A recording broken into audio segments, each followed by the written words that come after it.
Ayon po kay Egrag Crypto, ang susunod na 12 araw or 12 days ay napaka-importante para sa magiging direksyon ng presyo ni XRP.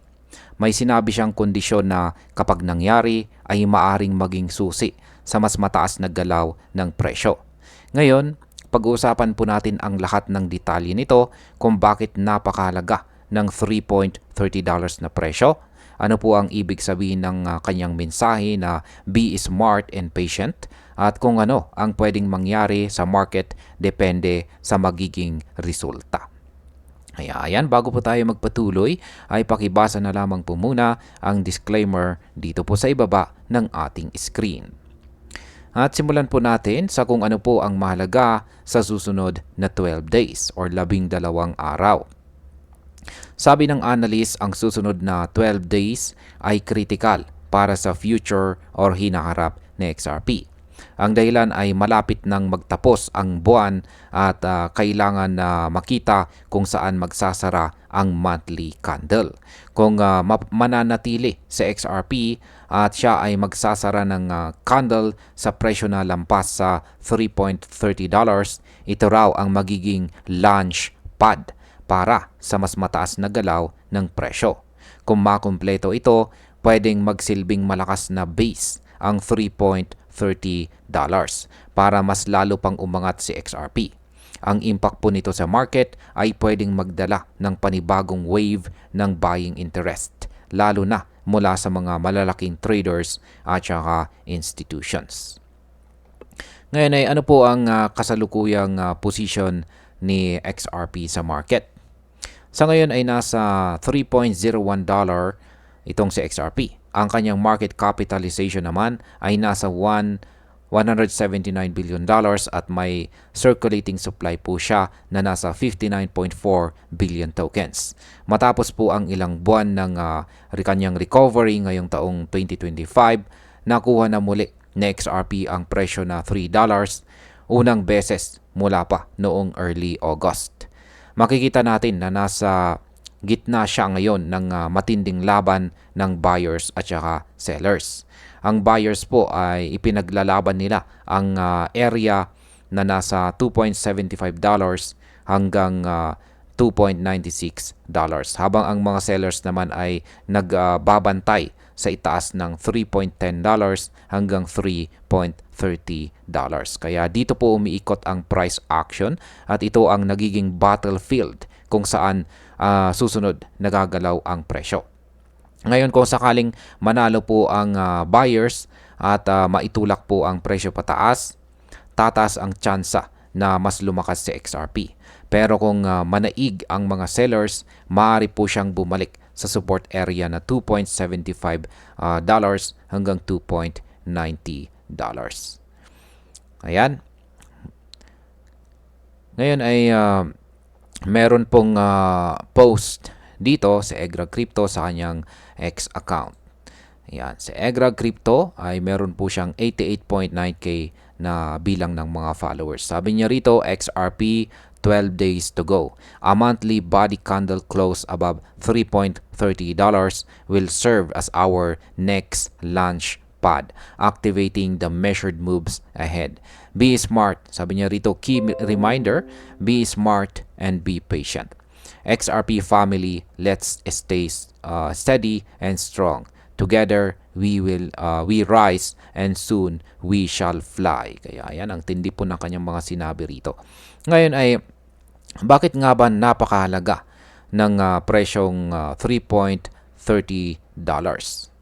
Yan, hindi po simpleng breakout lamang kasi ang $3.30 na price level.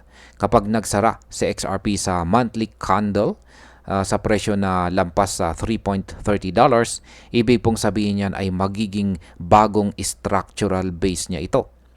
Ang ibig sabihin nito ay matibay na pundasyon para sa panibagong pagtaas. Para sa mga traders, ang ganitong klase ng monthly close ay nagsisilbing sinyales ng long-term conviction. Ibig sabihin ay mas nagiging kumpiyansa ang mga malalaking traders at pati na rin ang algorithmic strategies na suportahan ang bullish setup. Kung hindi naman makuha ni XRP ang close na ito, mas malaki po ang chance na manatili siya sa pagkukonsolidate or consolidation. Maaari ring bumalik ang presyo sa support kung lalaki ang selling pressure. Ito ang magdadala ng uncertainty sa market at baka mawala pansamantala ang momentum. Ngayon ay ano naman ang ibig sabihin ng pagiging matalino at pasensyoso? Yan, yung sinabi po rito ni Egrag Crypto na be smart and be patient. Ayan. Ang rason ay nasa late stage na ng rally itong si XRP kaya natural lang ang biglaang pagtaas at pagbaba ng presyo.